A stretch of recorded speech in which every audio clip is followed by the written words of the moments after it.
أهلا وسهلا بكم، إن شاء الله تكونوا بألف خير. رجعت لكم كما العادة فيديو جديد ووصفة جديدة، واليوم وصفتي هي مقلي تونسي بالحوت بالسمك. نودكم ونشاهيكم، اللهم صل وسلم وبارك على سيدنا محمد.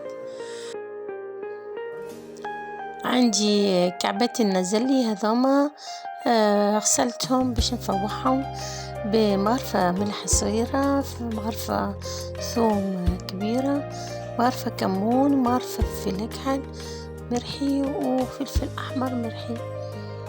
في صحفة صغيرة حطيت المكونات الكل، مغرفة ملح، مغرفة فلفل أكحل، مغرفة كمون، ومغرفة فلفل أحمر، ومعاهم مغرفة كبيرة ثوم مرحي، وحطيتهم في الطبق هكا الكبير باش نفوحهم ونخليهم يرتاحوا لين ياخذوا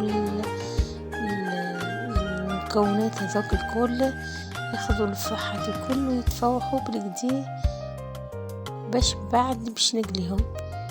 بعد تعديت للصوص عندي 4 ولا 5 كعبات طماطم قطعتهم مربعات صغار، عندي 2 كعبات قرع، ومعهم راس بصل ومغرفة ثوم مرحي.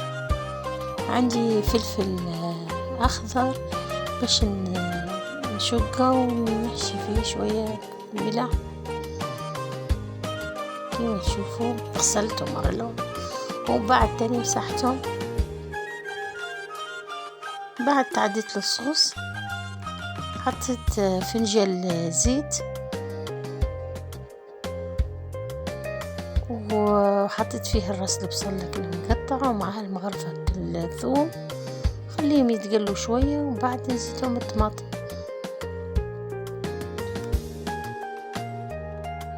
بعد ما يتقل البصل ويتبدل لونه نحطوا له المغرفة الثوم، والثوم في ساعة ما خلوش يتقلى برشا خاطر. وبعد نجيب كعبة الطماطم اللي مقطعين وحتى هما باش نخليهم لين يذبلوا. وتوا باش نفوحوا معكم الصوص، حتى مغرفة تابل ونزيدها مغرفة ملح ومغرفة هريسة عربي، ونخليها نخلطهم ببعضهم وننقص عليها الغاز ونخليها تطيب على راحتها. وتوا نمشوا مع بعضنا باش نقلي الحوت، باش نقلي الفريت البطاطا. عندي البطاطا قصيتها كما تشوفوا شرائح وغسلتها، وتو باش ننشفها باش نخليها تنشف بالمنديلة كما تشوفوا فيا. كل كعبة تولي شايحة باش كيف نقليها في الزيت ما تعملش يتنطرش الزيت وكله.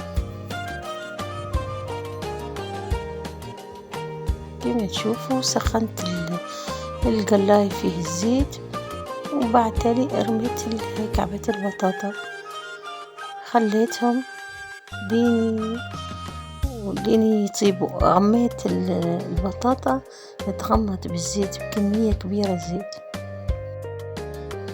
توا باش نبدو نقلو كعبة الحوت كيما تشوفوا فيا. خلطتهم مرة أخرى ومن بعد تالي باش نشد كي يولي الحوت نزلي ما هو طويل باش نعملو احنا نشدو الذيل نحطوه في الفم متاعها وننزلو عليه باش تولي الكعبة منها صغيرة وتنجم تحطها فوق الصحن ولا في الصحن وفي الطبق، على خاطر هي طويلة ياسر.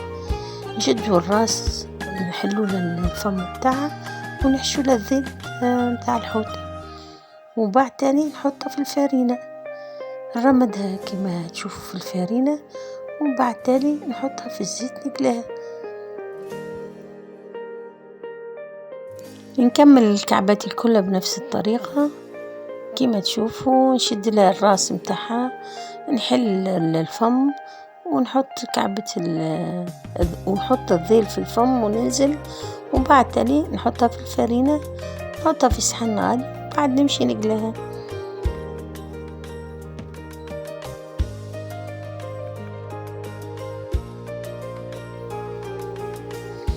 نجيب قلاية كما تشوفوا باش نقلي فيه الحوت. نحط الزيت نخليه يسخن شوية، ومن بعد نرمي كعبة الحوت كما تشوفوا. نخليهم لين يطيبوا، ومن بعد تاني نقلبهم.